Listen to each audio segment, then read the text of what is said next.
I'm Allison, 34. And I never expected to feel the sting of exclusion pierce my heart at what should have been a joyful family gathering. There I stood in my mother-in-law Barbara's lavish mansion, watching her distribute gleaming iPhone 16 Pro Max boxes to each of her grandchildren with theatrical flourish. Each child, that is, except my daughter Lily. Time slowed as I watched my 9-year-old's face transform from excitement to confusion, her eyes darting between her empty hands and her cousin's treasures. When she looked up at me, her silent question more painful than any words. "Why not me, Mommy?" Before I tell you what happened next, let me know where you're watching from and subscribe if you've ever had to protect your child from family drama. To understand why that moment cut so deeply, you need to know our story. 7 years ago, I was a young widow struggling to rebuild a life for myself and my daughter. My first husband Ryan was taken from us in a devastating car accident when Lily was just 2 years old. Those first years were a fog of grief, single parenthood, and trying to explain to a toddler why Daddy wasn't coming home. 3 years after losing Ryan, I reluctantly joined a grief support group at my sister's insistence. That's where I met Jason. He sat across from me in the circle, his kind eyes rimmed with the same sadness I carried. Jason had lost his fiancée to cancer just months before their wedding. We didn't speak that first session or the second, but by the third meeting, we found ourselves lingering afterward, talking until the community center janitor politely asked us to leave so he could lock up. Our relationship developed slowly, respectfully. Jason understood grief in a way most people my age couldn't. The first time he met Lily, he brought her a small stuffed fox because I had mentioned it was her favorite animal. I still remember her tiny hand reaching for his, leading him to her toy corner to meet her other stuffed friends. Something settled in my heart that day, a tentative peace I hadn't felt since Ryan died. When Jason proposed 2 years later, he got down on both knees. One for me, one for Lily, and asked if we would both do him the honor of becoming his family. Lily, then 5, solemnly placed her small hand on top of mine as I said yes. The adoption was Jason's idea.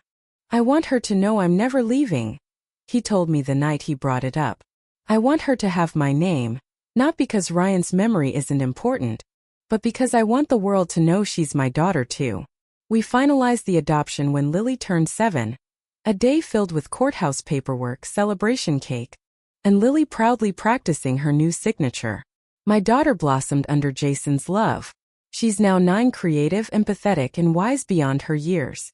She has Ryan's artistic talent and, sometimes when she's concentrating on a drawing, I catch glimpses of him in the way she furrows her brow. But she has Jason's laugh, picked up through years of shared jokes and tickle fights. Barbara Winters entered our lives when Jason finally felt ready to introduce me to his family. She was impeccably dressed in a cashmere sweater set, her silver hair perfectly styled, her lakeside home a showcase of expensive taste.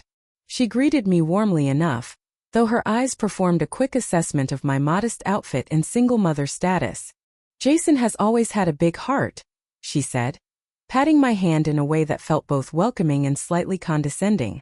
"He told me all about your situation." My situation? As if widowhood were a condition one catches, rather than a devastation one survives. At first, Barbara seemed to accept our relationship. She attended our wedding, making pointed comments about its simplicity, but bringing an extravagant gift.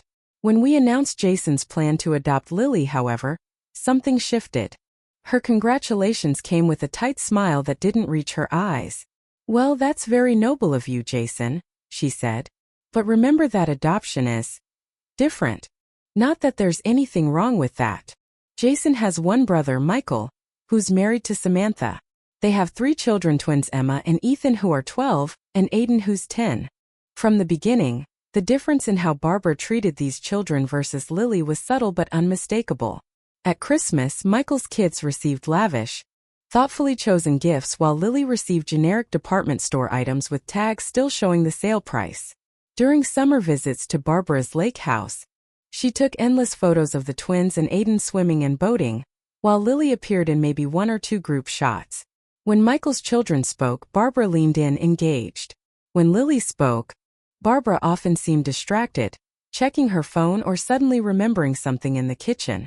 Jason noticed multiple times. He attempted to speak with his mother privately about her behavior. Mom, did you realize you didn't ask Lily a single question about her school play? She had the lead role. He pointed out after one Sunday dinner. Oh, I'm sure she was lovely, Barbara replied dismissively. But did you see Emma's science fair ribbon? First place against 8th graders. And she's only in 6th grade. That's the Winters intelligence showing through. The Winters intelligence. The Winters artistic ability. The Winters determination. Barbara attributed every positive trait in her biological grandchildren to their connection to her bloodline, while Lily's achievements were met with polite disinterest. Jason would return from these conversations frustrated but hopeful his mother would eventually come around. She just needs time, he'd tell me. She's from a different generation. She'll see how amazing Lily is, and it won't matter that we don't share DNA. I wanted to believe him, for his sake and for Lily's. But over the 3 years we'd been married, Barbara's behavior hadn't improved. If anything, as Lily grew older and the adoption became more distant in time, Barbara seemed to double down on the distinction between her real grandchildren and my daughter. Barbara's 65th birthday celebration was planned with the precision and extravagance of a small wedding. Invitations on heavyweight cream cardstock arrived 6 weeks in advance, requesting the honor of our presence at her lakeside estate. The dress code specified garden party elegant, and a noted local caterer was hired for the occasion. Is Grandma Barbara really rich? Lily asked as we turned into the long, curved driveway lined with perfectly pruned hedges. She's comfortable, Jason answered diplomatically. Her family had money, and Grandpa Walter was very successful in business before he passed away. I smoothed Lily's dress as we approached the front door. A pale yellow sundress with white flowers that she had chosen specially for the occasion. She had even allowed me to braid her hair with yellow ribbons, wanting to look her best for her grandmother's big day. The main floor of Barbara's home had been transformed. Flower arrangements of white hydrangeas and yellow roses adorned every surface. Caterers in crisp black and white moved efficiently between kitchen and garden, where tables draped in white linen were positioned to maximize the lake view. A string quartet played softly in the corner of the terrace. Barbara held court near the French doors, resplendent in an expensive-looking periwinkle blue dress, accepting compliments on both her appearance and her home with practiced modesty. When she spotted us, she waved elegantly. Jason, darling. She air-kissed both his cheeks. Allison, you look comfortable. Her gaze lingered briefly on my dress, a simple blue wrap style that had seemed appropriate when I put it on. And Lily, my goodness, you're getting tall. Michael's family arrived shortly after us, the twins immediately gravitating toward the dessert table, while Aiden made a beeline for the elaborate gift display. Emma and Ethan have made honor roll again, Barbara announced loudly to some friends. And Aiden's baseball team is going to the regional championships. My grandchildren are so accomplished. I felt Jason's hand tighten around mine but said nothing. This was her birthday after all. The afternoon progressed pleasantly enough. The food was excellent, the weather perfect. The children, initially stiff in their party clothes, gradually relaxed. I watched with a warm heart as Lily and her cousins played an impromptu game of tag around the garden's perimeter, their laughter carrying across the lawn. After lunch and birthday cake, Barbara stood and tapped her champagne glass with a silver spoon. The guests quieted, turning toward our hostess expectantly. Thank you all for coming to celebrate with me today, she began. Reaching 65 years feels significant, a time to reflect on what truly matters in life. And what matters most to me is family. Specifically, the next generation that carries our legacy forward. She gestured to a side table where several identical rectangular boxes were stacked, each wrapped in silver paper with elaborate blue bows. I've been blessed with success and the ability to give my grandchildren advantages I never had. Today, I'd like to present each of them with something special, a gift to recognize their place in our family's future. My stomach nodded. There were only 3 boxes. Children, come forward please, Barbara called. Emma and Ethan came first, followed by Aiden. Lily, after a moment's hesitation, joined them in a line facing their grandmother. Her face shone with excitement, hands clasped politely in front of her yellow dress. I moved closer to Jason, suddenly anxious. Emma, my brilliant granddaughter. Barbara handed her the first box with flourish. May this help you continue to excel in your studies and stay connected with your bright future. Emma tore into the package, squealing when she revealed the latest iPhone 16 Pro Max, a top-of-the-line model that had only been released the previous month. Grandma, it's the titanium one. Thank you, Ethan, my handsome grandson. The second box was presented to help you document your adventures and achievements. Ethan's reaction mirrored his twins as he revealed an identical phone. And Aiden, my athletic star. The third and final box exchanged hands. For all those tournament photos and keeping in touch with your coach. Aiden pumped his fist in the air. Awesome. Thanks, Grandma. And then silence. The three siblings were examining their extravagant gifts while Lily stood empty-handed, her smile faltering but still in place, clearly expecting her turn to come next. Grandma? She finally asked in a small voice. Is there one for me too? The room went quiet. All eyes moved between Lily and Barbara. Barbara's smile tightened. Well, no, dear. These are special gifts for my grandchildren. Jason stepped forward. Mom, what are you saying? Lily is your grandchild too. Barbara gave a dismissive wave. You know what I mean, Jason. She's not my real grandchild, is she? Not by blood. The words hung in the air like poison. Lily's face crumpled, her lower lip trembling as she processed the public rejection. Tears welled in her eyes as she looked frantically between her cousin's new phones and her grandmother's cold expression. I moved toward my daughter, fury and heartbreak warring within me. Should I make a scene calling out this cruelty for what it was? Or should I focus on shielding Lily from further hurt? Jason's face had drained of color. Mom, how could you? He whispered, voice shaking with anger. Michael and Samantha stood frozen by the dessert table, their expressions uncomfortable but neither making a move to intervene. Emma, showing a maturity beyond her 12 years, put her phone down and moved to put an arm around Lily. We can share mine, she offered, but Lily had already backed away, tears now flowing freely down her cheeks. The party guests shifted awkwardly, suddenly fascinated by their cake plates or the view of the lake. The string quartet, sensing the tension, played slightly louder. Barbara, seemingly oblivious to the devastation she'd caused, simply turned to continue her conversation with a friend as if nothing had happened. As if she hadn't just shattered a child's heart in front of 20 witnesses. I found my voice and my purpose simultaneously. Lily, sweetheart, come with Mommy for a minute, I said, keeping my tone gentle despite the rage boiling inside me. I led her away from the crowd through the French doors and into the quiet of Barbara's powder room. Lily collapsed against me the moment the door closed, her small body shaking with sobs. Why doesn't Grandma Barbara love me? She hiccuped against my chest. What did I do wrong? I held her tight, rocking slightly as I had when she was younger. You did absolutely nothing wrong, baby. Nothing at all. This is about Grandma Barbara's problems, not about you. But she gave Emma and Ethan and Aiden phones because they're her grandchildren, Lily reasoned through her tears. And I didn't get one because I'm not real. The word real stabbed at my heart. Lily, look at me. I tilted her tear-stained face upward. You are real.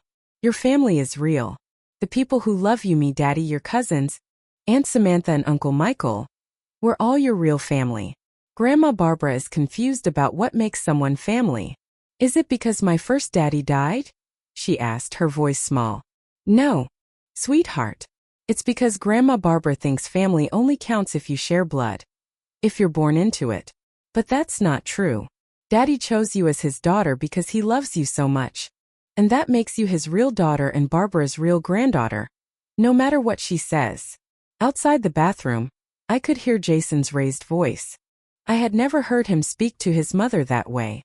How dare you, he was saying. How dare you treat my daughter like she's less than?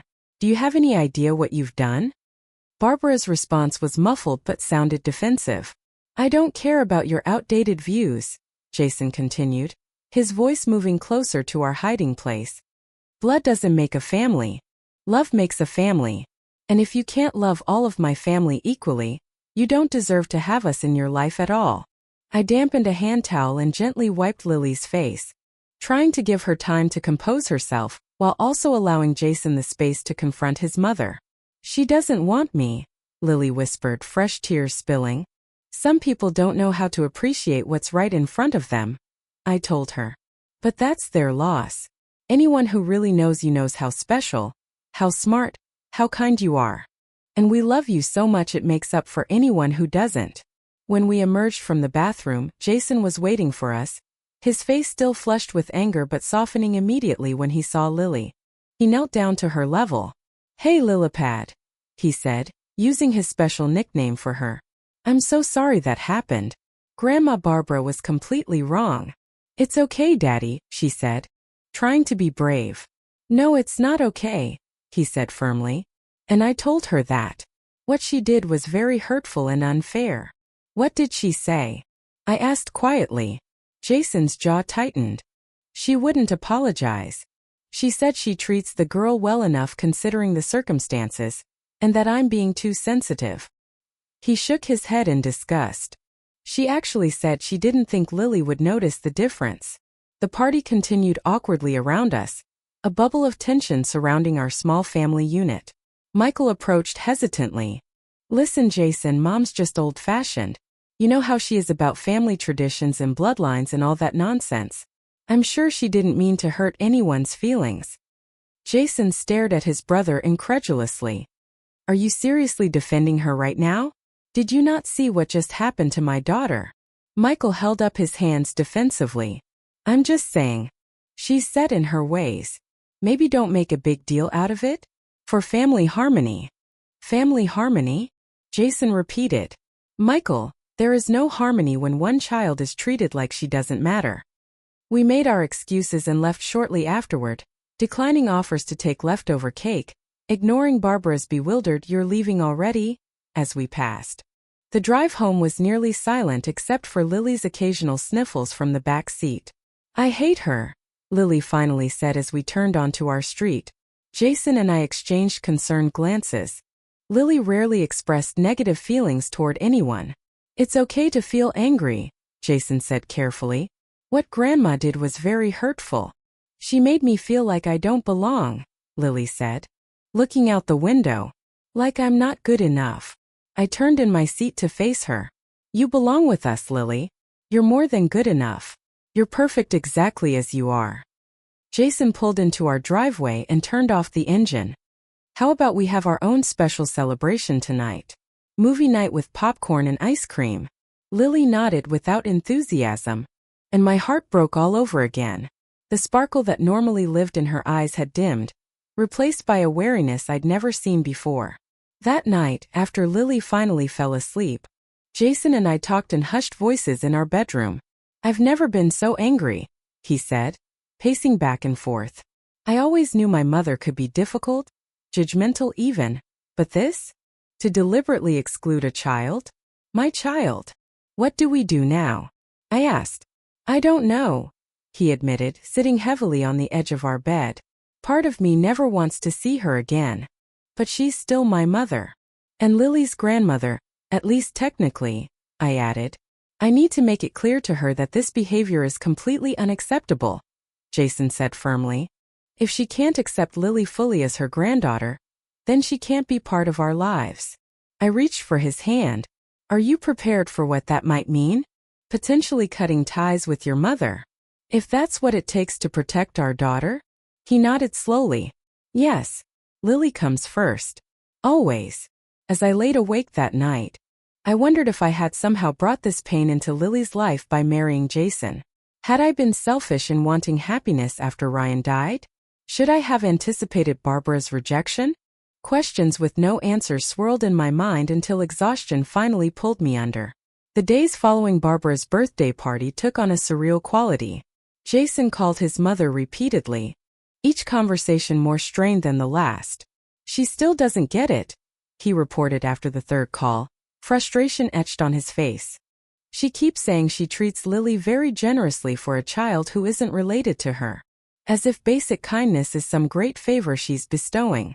"What about the phones?" I asked. "Did she acknowledge how hurtful that was?" "She said Lily's too young for such an expensive device, even though Aiden is only a year older. When I pointed that out, she changed tactics and said she didn't think I'd want her overstepping with my adopted child. He made air quotes around the words, disgust evident in his voice, as if Lily is somehow in a different category than the others. I sighed, unsurprised but still disappointed. So she's not going to apologize? Not in any meaningful way, Jason confirmed. Michael called later that afternoon, his tone placating. Mom's upset that you left her party early, he began without preamble. Are you kidding me right now? Jason responded. Our daughter was publicly humiliated and excluded, and Mom's upset about party etiquette? Look, you know how she is about tradition and family legacy, Michael said, his voice taking on the weary tone of someone who had long ago decided it was easier to accommodate Barbara's behavior than challenge it. She's from a different generation. Being from a different generation isn't an excuse for cruelty, Jason fired back. Would you have sat quietly if she had excluded one of your kids? The silence on the other end of the line was answer enough. That's what I thought, Jason said quietly. Your kids are worthy of protection, but mine isn't. That's not fair. Michael protested weakly. Neither is what happened to Lily, Jason replied before ending the call. The next day brought an unexpected development. My phone rang while I was preparing dinner. Samantha's name appearing on the screen. Michael's wife and I had always been cordial but never particularly close. Allison? It's Sam, she said when I answered. I wanted to call and tell you how sorry I am about what happened at Barbara's party. It was absolutely awful. And Michael and I should have said something in the moment. Her candor surprised me. Thank you, Sam. That means a lot. The kids are upset too, she continued. Emma especially has been worried about Lily. Would it be okay if they video called her tonight? They miss their cousin. The lump in my throat made it difficult to respond immediately. That would be wonderful, I finally managed. Lily would love that. That evening, Lily's face lit up for the first time since the party as she chatted with her cousins. They deliberately avoided mentioning the phones or their grandmother, instead focusing on plans for their upcoming summer vacation together. We're still going to the lake house in July, right? Emma asked.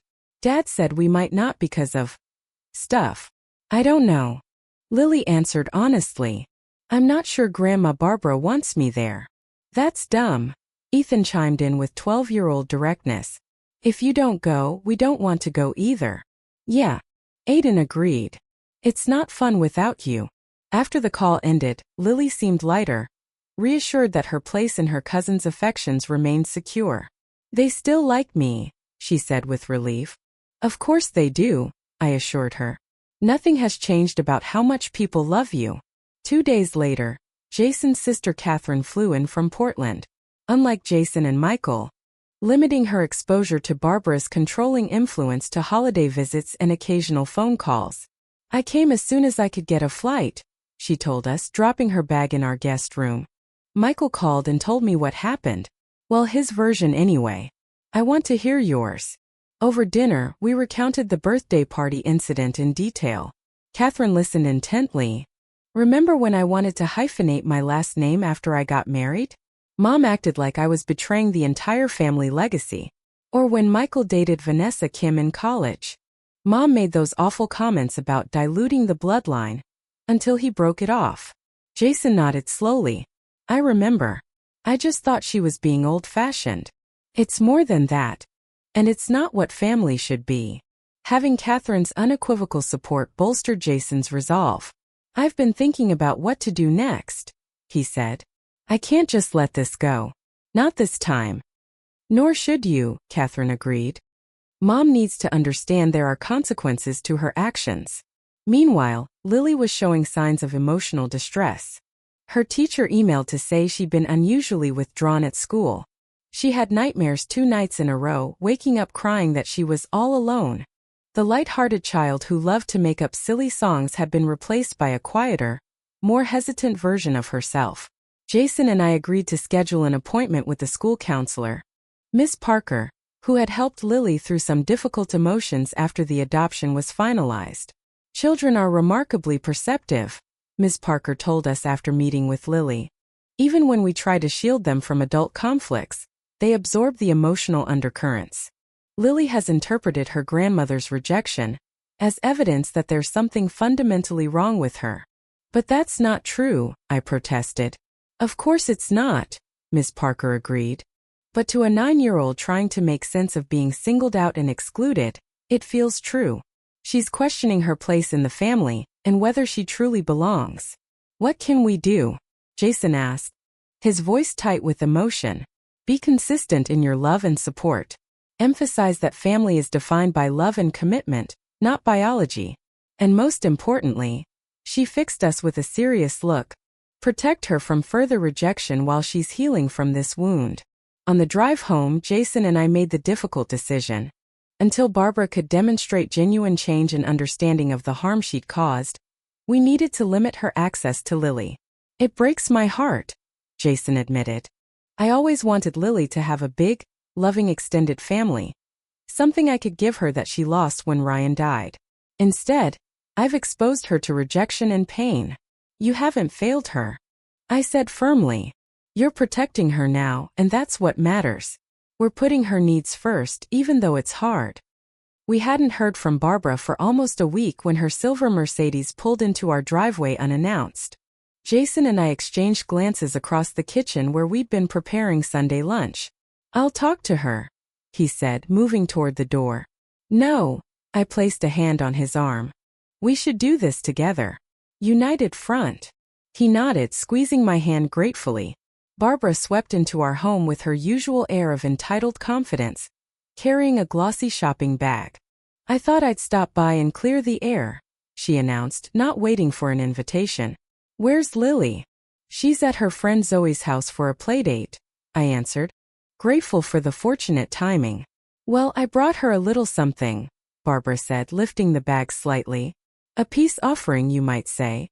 We moved to the living room, an uncomfortable silence settling over us as Barbara perched on the edge of our sofa, looking around with barely disguised judgment at our modest home.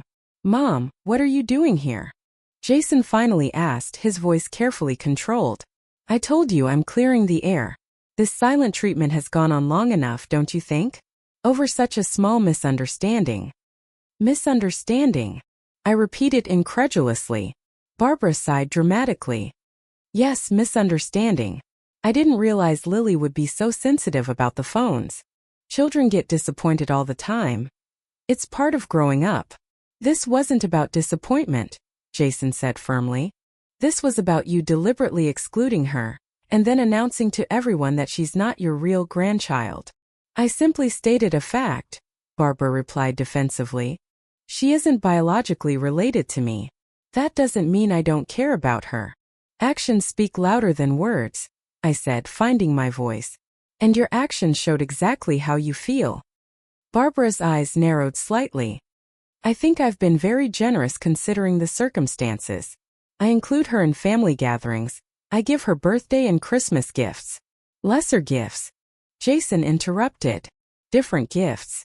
Always making sure she knows she's in a different category than your real grandchildren. That's not fair, Jason. I've accepted your choice to adopt Lily. Reaching into the shopping bag and pulling out a rectangular box. It wasn't an iPhone box. It was smaller, flatter. It's a new tablet. Not quite as expensive as the phones, but still a very nice gift. I thought it would be more age-appropriate anyway. I felt my anger rising. So you're still setting her apart. Still making it clear she deserves less. I'm trying to make amends, Barbara said stiffly. Most people would appreciate the gesture. Jason and I exchanged a look, a silent agreement passing between us. He nodded slightly. It's about what your actions communicated to a 9-year-old child who just wants to be loved and accepted by her grandmother. I do accept her, Barbara insisted. No, you tolerate her. I corrected. You've made it abundantly clear that you see her as separate, as other, as less deserving than your biological grandchildren. But that doesn't give adults license to hurt them. Lily has already experienced more loss in her short life than many people face in decades. She lost her biological father. She shouldn't have to face rejection from her grandmother too. I haven't rejected her, Barbara protested. tears suddenly appearing in her eyes. I've included her in everything. I've been generous. I've done my best with a difficult situation. Difficult situation? Jason repeated, his patience visibly fraying. What exactly is difficult about loving a child? You don't understand, Barbara said, dabbing at her eyes with a monogrammed handkerchief. Family means something to me. Bloodlines and legacy and tradition. It's how I was raised. And that's more important to you than a child's feelings? I asked. Than your son's happiness? Of course not, she sniffed. I just thought everyone understood the distinction. There is no distinction, Jason said firmly, moving to sit beside me, our shoulders touching in solidarity. Not in my heart, not in my home, and not in my family. If you can recognize what an amazing gift that is. Barbara looked genuinely bewildered, as if we were speaking a language she couldn't quite comprehend. I'm just being honest about how I feel, she said finally. Isn't honesty supposed to be a virtue? Not when it's cruel, I replied. Not when it hurts an innocent child. Jason leaned forward, his expression resolute. Mom, this is the bottom line. Either you acknowledge Lily as your full and equal grandchild, not just in words but in actions, or you won't be part of our lives. It's that simple. Barbara gasped. You'd cut me off from my own son? My own grandchild? Over this? Over Lily, Jason corrected. Yes, I would. Gathering her purse and the rejected gift bag. I can see this conversation is pointless. You've always been stubborn, Jason, but I never thought you'd turn against your own mother. I'm not turning against you, Mom. I'm standing up for my daughter. There's a difference. Well, she said, moving toward the door, when you've calmed down and are ready to be reasonable, you know where to find me. After she left, the house felt eerily quiet. Jason sat with his head in his hands, his shoulders shaking slightly. I realized he was crying. Something I'd rarely seen him do in our years together. I'm so sorry, he whispered when I put my arms around him. I never thought she'd force me to choose. You didn't choose this situation, I reminded him gently. She did. All you did was refuse to let Lily be hurt anymore. I keep thinking about my dad, Jason said, wiping his eyes. He would have adored Lily. He would have seen what Mom can't. That love makes a family, not DNA. That evening, after picking up Lily from her playdate, we maintained a semblance of normalcy: dinner, bath time, bedtime story. But as I tucked her in, she asked the question we'd been dreading. Did Grandma Barbara come to apologize today? Emma texted me that she was bringing me something. I sat on the edge of her bed, smoothing her hair back from her forehead. She did come by. But she didn't really understand why what she did was hurtful. Lily considered this. So she still doesn't think I'm her real grandchild? Sweetheart. Some people have very narrow ideas about what makes someone family. Grandma Barbara thinks family is only about who you're born to. But your daddy and I know that family is about love and commitment, and choosing each other every day. Is she still mad at me? Lily asked in a small voice. No, baby. She's not mad at you at all. The worry in her voice broke my heart. Because of her, I corrected firmly. Because every person in this family deserves to be treated with love and respect, especially you. The next 2 weeks passed without contact from Barbara.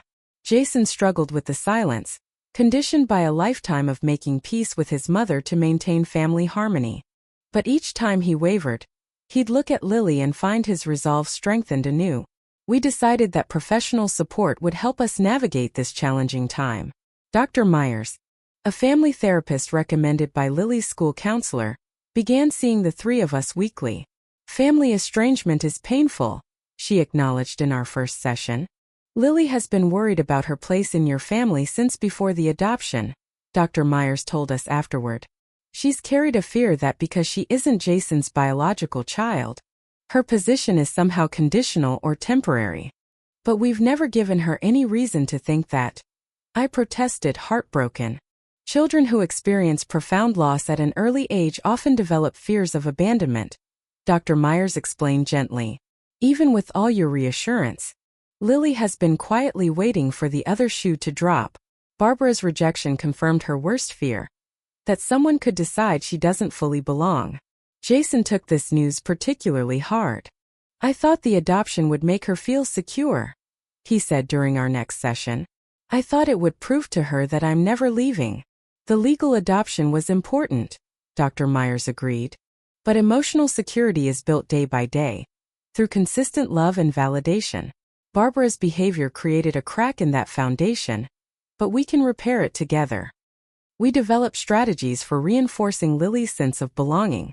Jason began a special daddy-daughter journal, where they exchanged messages and drawings. I created a family photo wall in our hallway, prominently featuring images of the three of us in various combinations. We established new family traditions, like Sunday morning pancakes where we each took turns creating funny shapes for the others. Meanwhile, unexpected support emerged from Michael and Samantha's family. True to their word, the cousins maintained regular contact with Lily through video calls and online gaming sessions. And Samantha reached out to me with increasing frequency. Barbara's been calling Michael daily. She confided over coffee one afternoon, trying to get him to convince Jason to be reasonable and apologize to her. And what does Michael say? I asked cautiously. He's finally standing up to her, Samantha said with a note of pride. Told her that what she did was wrong and that she needs to make it right. It's actually caused quite a rift. She accused him of betraying her too. I'm sorry, I said sincerely. I never wanted this to affect your family. Don't apologize, Samantha said firmly. This has been a long time coming. Barbara's behavior has always been controlling, but we all just worked around it. Maybe it's time someone finally said enough. Samantha went on to share stories of other incidents over the years, Barbara interfering in Michael's career choices, making pointed comments about Samantha's parenting decisions, attempting to dictate holiday plans with emotional manipulation. In a weird way, this whole mess has been clarifying, she admitted. Michael and I have been having conversations we should have had years ago about boundaries with his mother. Catherine extended her visit by another week. I've been keeping my distance from Mom for years, Catherine told us one evening after Lily was in bed. I always felt guilty about it, like I was failing some daughterly duty. Working through feelings of guilt and obligation with Dr. Myers' help. I keep expecting to feel devastated, he admitted during one session. But mostly I feel relieved. Like I've put down a heavy weight I didn't even realize I was carrying. That weight was the constant effort to earn your mother's approval, Dr. Myers suggested. The exhaustion of trying to bridge the gap between her expectations and your reality. For my part, I battled occasional waves of guilt, wondering if my presence in Jason's life had driven the wedge between him and his mother. Dr. Myers helped me recognize the flawed thinking in that assumption. Barbara's behavior is her responsibility alone, she reminded me. You didn't create this situation. You're simply refusing to normalize it. That's healthy, not selfish. Most importantly, Lily began to recover her sparkle. The nightmares subsided. Her teachers reported she was engaging more actively in class again. The worry line that had appeared between her eyebrows began to fade. 3 months after Barbara's birthday party, Jason planned a special father-daughter day. They went fishing at a local lake, had lunch at Lily's favorite diner, and spent the afternoon at the Science Museum. When they returned home, Lily was bubbling with excitement about the planetarium show they'd seen. Later that night, but directly to Lily. Recognition that Lily is her granddaughter, full stop, I added. No qualifiers, no distinctions. And a commitment to equal treatment going forward, Jason finished. Demonstrated through actions, not just words. With these parameters in mind, we agreed to meet Barbara at a neutral location. A quiet coffee shop midway between our homes. Helping me understand some things. Jason nodded but remained silent, waiting. I've been doing a lot of thinking, Barbara continued, her fingers nervously tracing the rim of her coffee cup. About family and what it means. About the kind of grandmother I want to be remembered as. And what conclusions have you reached? I asked when she paused. That I've been wrong, she said simply. But I've realized those old ideas have cost me something precious, my relationship with my son and his family. Jason's expression remained cautious. Mom, we need more than words. Lily was deeply hurt by what happened. I know, Barbara said, her voice catching. and I'd like the chance to apologize to her directly. I brought her something. Not to buy her forgiveness, she added hastily, but because I took the time to learn about what she truly loves. From her purse she withdrew a flat package. Not an iPhone, not a tablet, but a professional quality art set housed in a wooden case. Lily's name engraved on a small brass plate on the lid. Catherine mentioned she's been taking art classes, Barbara explained. That she has real talent. I thought this might help her develop that talent. The gift showed thoughtfulness, research, consideration of Lily as an individual with unique interests and abilities. It was a start. We appreciate the gesture, I said carefully. But an apology needs to include understanding of the harm caused and a commitment to change. I understand, Barbara nodded. I'd like to try if you'll let me. Perhaps I could see Lily sometime next week? With both of you present, of course. Jason and I exchanged glances, communicating silently as we'd learned to do over our years together. He gave a small nod. We'll talk to Lily, I said. If she's comfortable with it, we can arrange something. Lily approached the meeting with Barbara with remarkable maturity for a 9-year-old. We prepared her carefully, managing expectations while leaving space for hope. Grandma Barbara wants to apologize to you, I explained. That doesn't mean you have to forgive her right away, Jason said. But if she does, or if she says anything that makes you uncomfortable, we'll leave immediately. We'll be with you the whole time. We met at a small ice cream parlor near our home, a place where Lily felt safe and comfortable. Barbara was already waiting when we arrived, tension evident in her posture. Hello, Lily, she said, her usual confidence absent. Thank you for